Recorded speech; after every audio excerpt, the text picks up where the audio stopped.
The media in the early 2000s was absolutely nuts. Tiger Woods did not kill anybody. But if you would have asked me in 2009 if he killed someone with his car, on everything, I would have told you yes. That's how dramatized and sensationalized the media was. Like, I thought Tiger Woods was going to jail for cheating. Yeah, I did think that. Like, every news and magazine was like, this man is in prison for life. I did. I think we all had that shared experience. Like, I like the news obviously portrayed it so bad, which don't get me wrong, cheating's bad.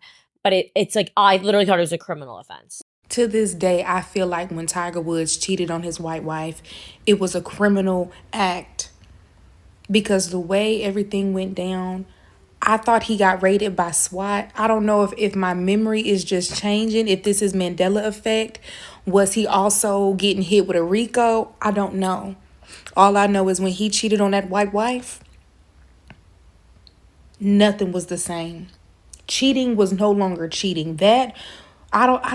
Something happened when he cheated on that white woman with other white women. He became a nigga, actually. Before then, nobody ever thought to call Tiger Woods a nigga. They said, actually, you're one of them. You know, he was always an octo-quadruno, whatever the hell he was calling himself, quadranegro or something.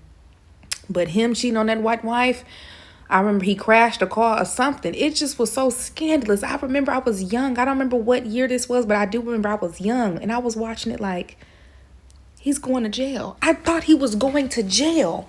Finding out that all he did was cheat on his wife, I was like, okay.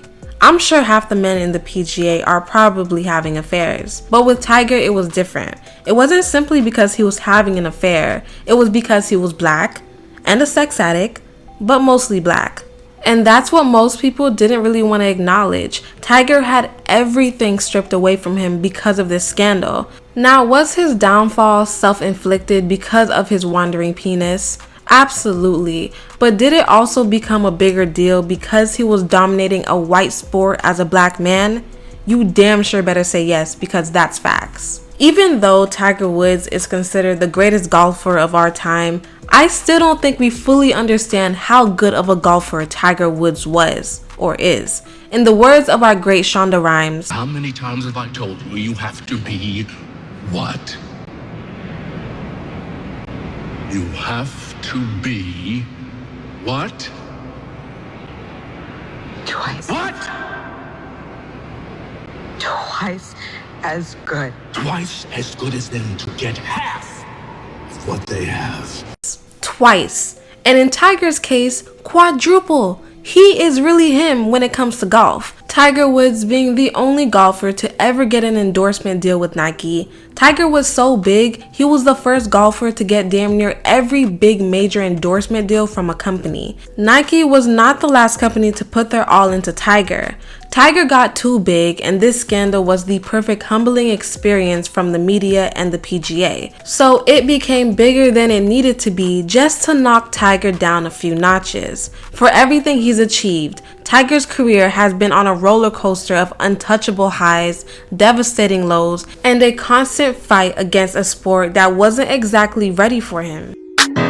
What it is, ho, what's up?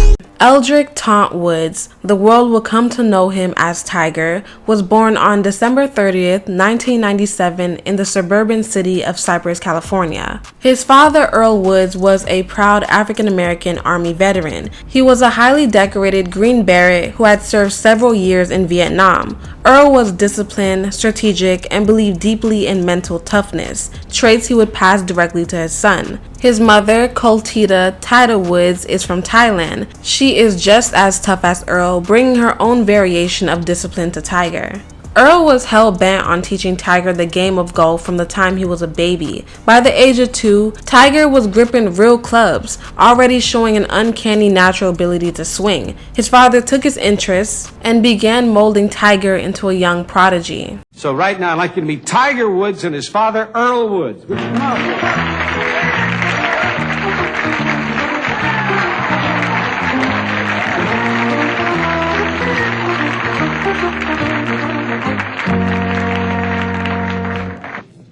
That other ball.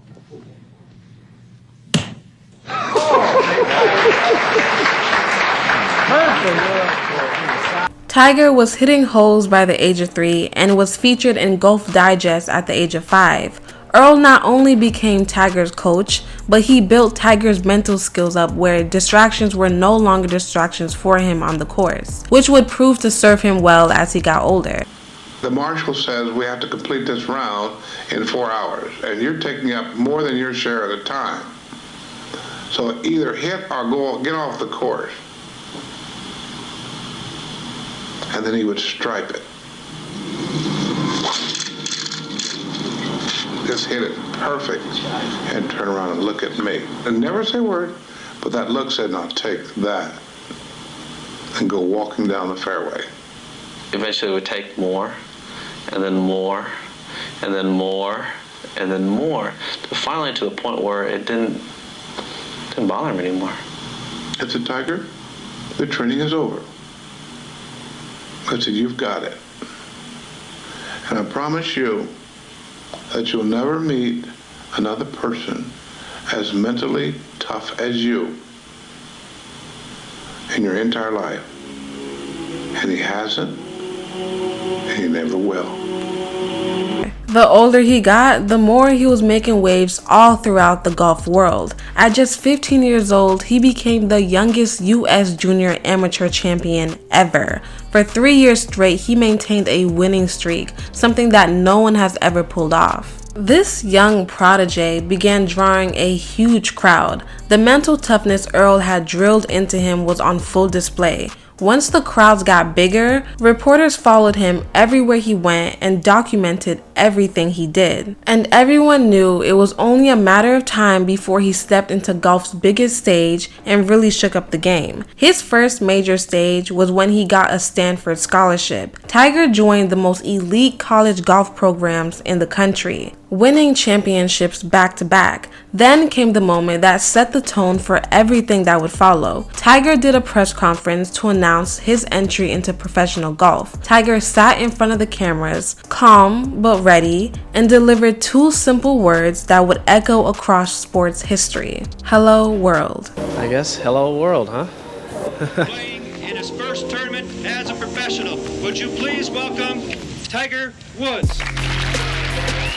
The anticipation for Tiger to go professional was huge because he single-handedly was drawing a huge diverse crowd that the PGA has not seen before. Within months of turning professional, Tiger was already moving like he'd been on tour for decades. Corporate America saw this massive storm coming and rushed to get on board. Nike put $40 million on the table, the biggest golf endorsement in the history at the time, making Tiger the first golfer they've ever signed. Again, this was months after he went pro. It is damn near unprecedented for a 20-year-old black man from California becoming the face of a sport long associated with white country clubs and exclusivity, and he was taking over. Golf is widely known to be a white-dominated sport, still even to this day. It wasn't until 1975, the very year Tiger Woods was born, that a black man, Lee Elder, became the first black golfer to play in the Masters tournament. Lee Elder's presence was met with death threats, hate mail, and a quiet hostility,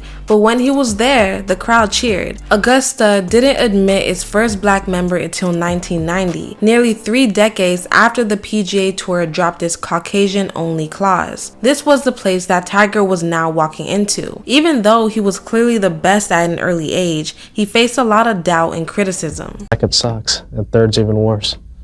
It's just a feeling. But on tour, that's not too bad sometimes, though. That's not too bad, but I want to win. You'll learn. You'll learn.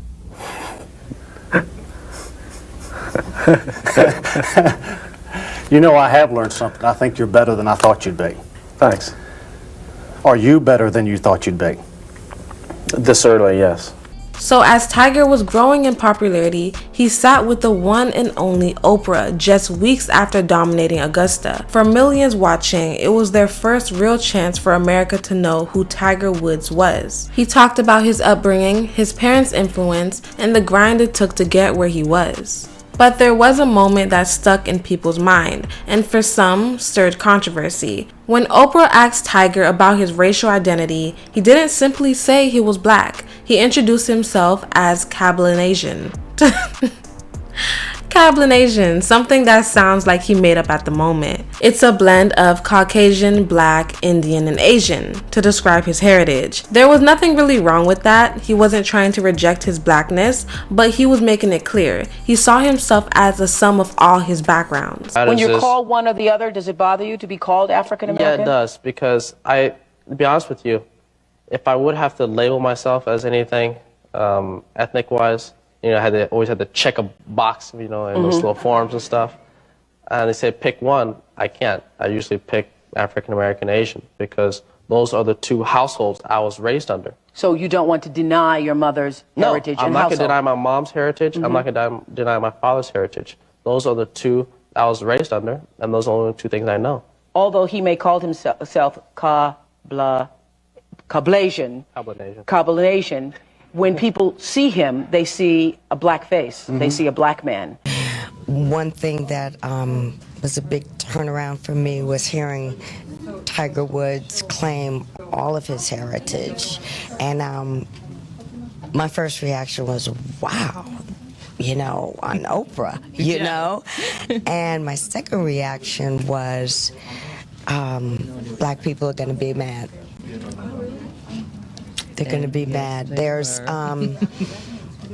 still a threat to the black community when you claim all that you are, which needs to be obliterated because it doesn't deny that you're black and proud of it. And indeed, black people were mad, but Jasmine wasn't wrong. There isn't anything wrong with acknowledging every part of your heritage instead of checking one box. But race in America will always be a sensitive topic, and since Tiger's phenotype is black, people were like, you are black, and the PGA treats you as such. In Tiger's case, he didn't mean any harm. He grew up in the suburbs of California, playing golf all his life, surrounded by white people all his life. I think the only black influences he probably had were his relatives on his father's side. You can't really blame him for how he feels because it's just how he grew up. He sees himself as more than just a black man. But unfortunately, that's just not how the world works, and his opponents saw him as such. A black man. Just days after Tiger's historic Masters win at the post-tournament champions dinner, a tradition where the previous year's winners chooses the menu, fellow pro golfer Fuzzy Zoeller was asked by reporters what Tiger might serve when it was his turn to host. The comments made headlines, forcing Fuzzy to issue an apology, but the damage was already done. He's doing quite well. Pretty impressive.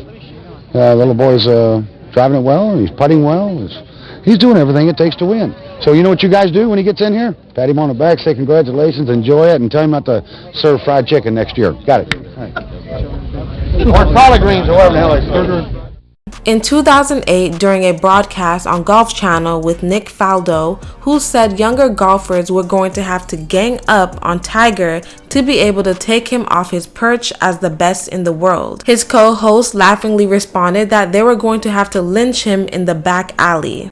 An anchor for the Golf Channel was suspended for 2 weeks on Wednesday after making some controversial comments about Tiger Woods. It happened when Kelly Tillman and Nick Faldo were talking about young players who would challenge Tiger Woods.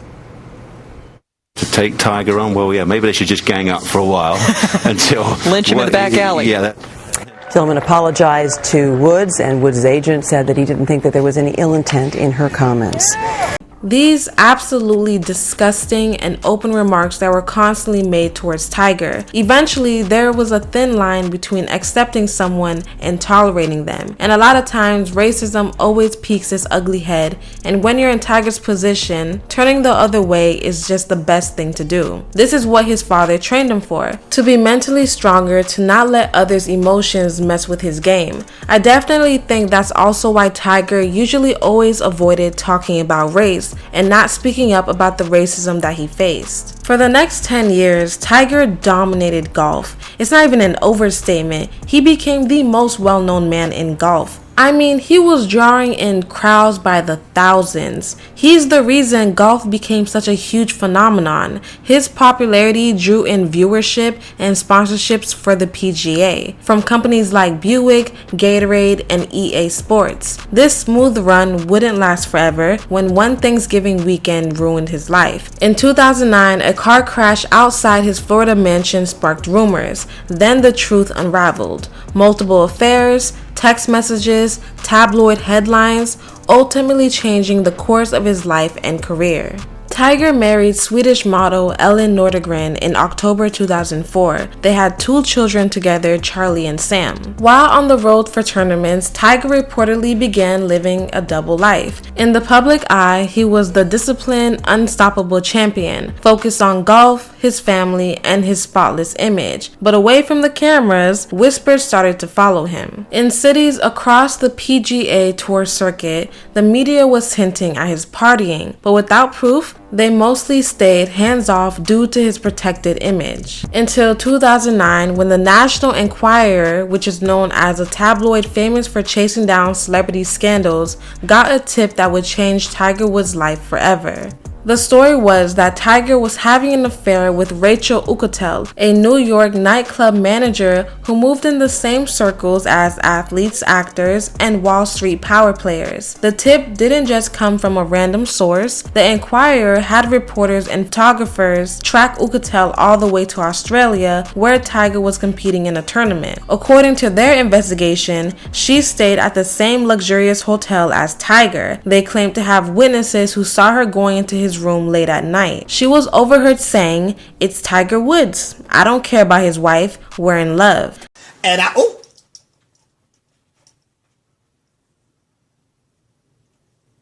Tiger met Rachel back in 2008 through Derek Jeter. At first, it was just a passing introduction, but after about a year, the two started seeing each other. Rachel has said that from the very first time she met Tiger, she knew he was cheating on his wife. She knew what it was, and it was obvious from the start. Still, she believed she held a different place in his life. Tiger would fly her out to tournaments all over the world, put her in first-class hotels, and make sure she was right there for his biggest moments. In her mind, she wasn't just a fling, she felt important. When Rachel was confronted, she denied everything. She told the press that she had never been romantically involved with Tiger and that the rumors were absurd. But the Enquirer just was not backing down. Then, just before Thanksgiving, they ran the story, complete with insinuations, quotes from friends, and enough detail to make people believe that there was more to it than just gossip. Rachel has also talked about the steps that she and Tiger both took once they knew that the story was coming.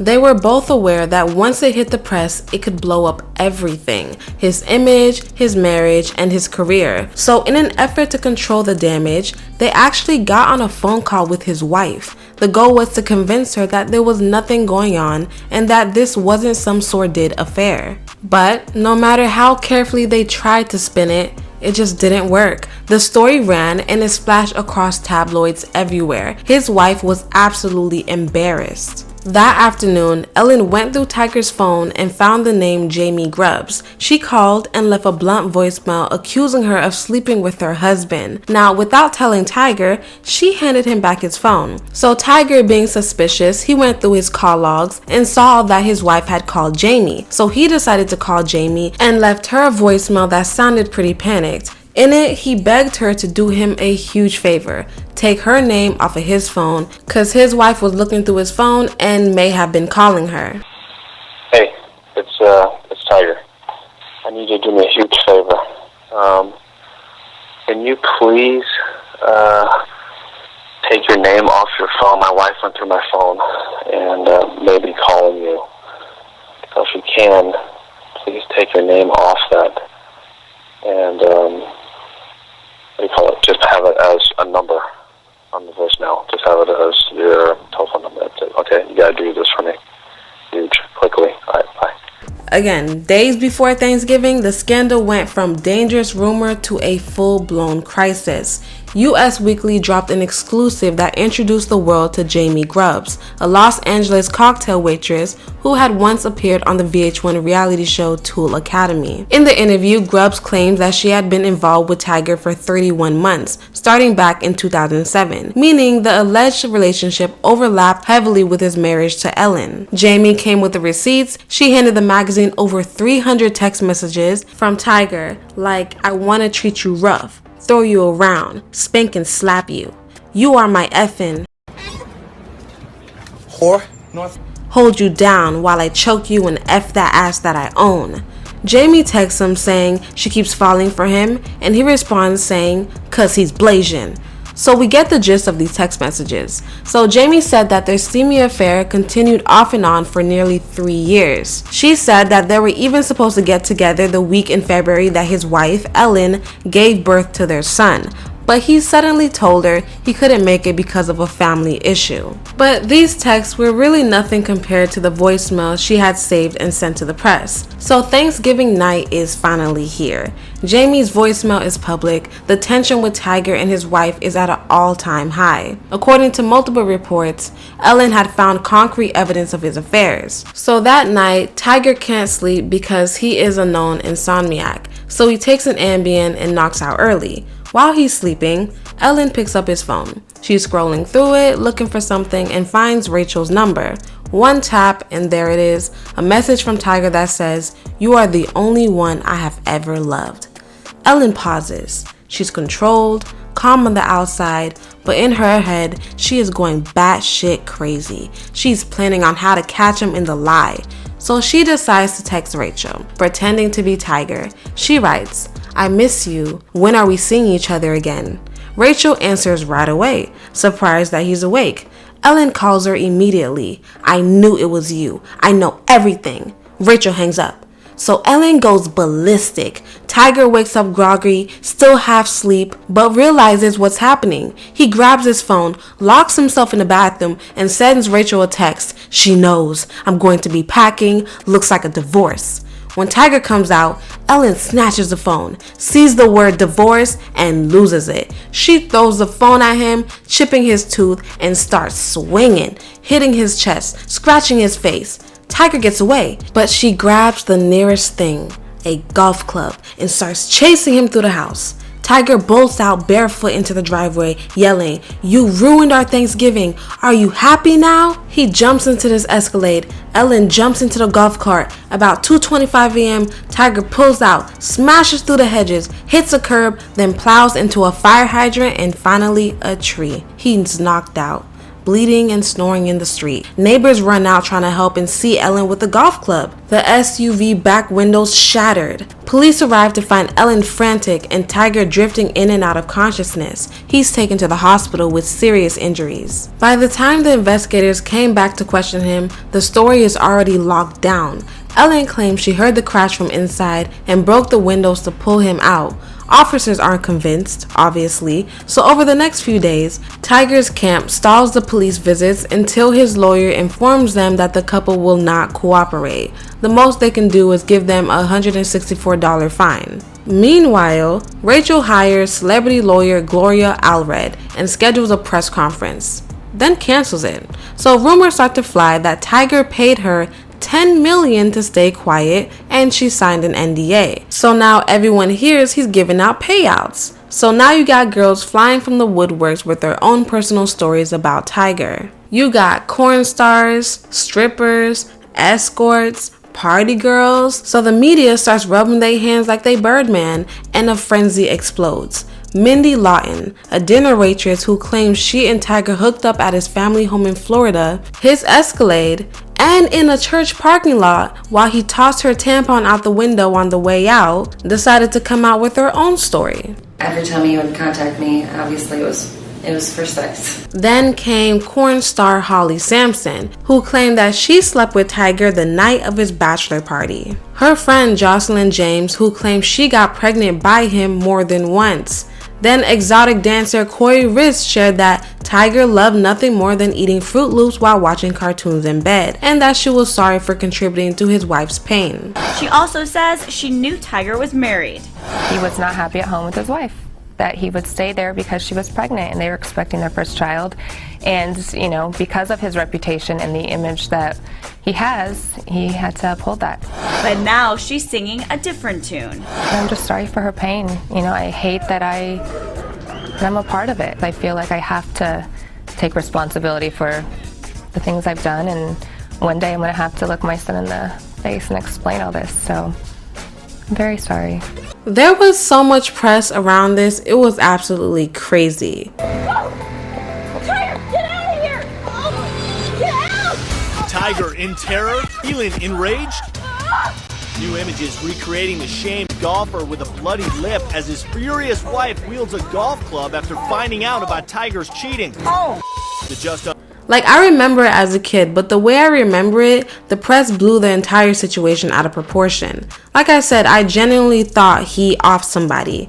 I assumed he did something so heinous, but coming to find out it was because he was cheating on his wife made me feel like my memories were tricking me. The scandal was terrible for Tiger's career. Barely 2 weeks after the accident, the Misters count had climbed up to 14. Sponsors started dropping out fast. Nike, Gatorade, and like so much. Like, he had sponsorship for days. Everybody was dropping out. He had an Accenture deal, which alone cost 10 to 15 million a year. They pulled out. Then he pulled out the Chevron World Challenge tournament, which raised money for his own foundation, the Tiger Woods Foundation, which focused on educational programs and youth opportunities. It was both a competitive event and a charity showcase for Tiger's personal brand. As Tiger's personal brand went in the gutter, it was best for him to withdraw. For damage control, he held a press conference detailing his sex addiction and tried his best to rectify the situation to save his public image. His wife used this moment to renegotiate her prenup and decided the fate of their marriage. The day after the crash, Tiger reportedly told a friend that Eileen had gone ghetto on him and that he needed to run to Zales and get the Kobe special. He eventually entered rehab for addiction. During this time, he took a break from golf, but once he was released, he entered back into the course. With all the drama surrounding Tiger, the moment he came back to golf, it drew record TV ratings. Whether it was good publicity or bad, he was still able to draw in a massive crowd. After months of speculation, Tiger and his wife officially divorced on August 23, 2010. Reports suggested that she received a settlement of around $100 million. $100 million, plus custody arrangements for their 2 children. Tiger Woods is still considered one of the best golfers to ever live. But he never quite was the same after the scandal. He is still impressively good, but it's like he lost his juice. After rehab and his public apology, Tiger's game fell apart. He went winless in 2010, battled through injuries, and kept tinkering with his swing and coaches. By October, he had lost his #1 ranking, ending a jaw-dropping 281-week streak at the top, which was gonna end someday. But after a huge scandal like that, it became another huge blow at Tiger's career. The scandal also crushed his business empire. Nike ended up sticking around, but even their golf division struggled. Tiger's endorsement income dropped from around $100 million a year to about 50, which is still huge. Like, it's a huge number, but boy, it was definitely a blow. Part of the reason the press went so hard on Tiger was really because he was a black man dominating a historically white sport. And from the start of his career, he faced racist remarks and side comments. So when the scandal hit, it felt like the media and the golf world finally had an opening to take a swing and tear him down. But you guys let me know what you think about Tiger's career and how you remember the press during what became the biggest scandal in sports history. Make sure you comment, like, and subscribe. Toodles.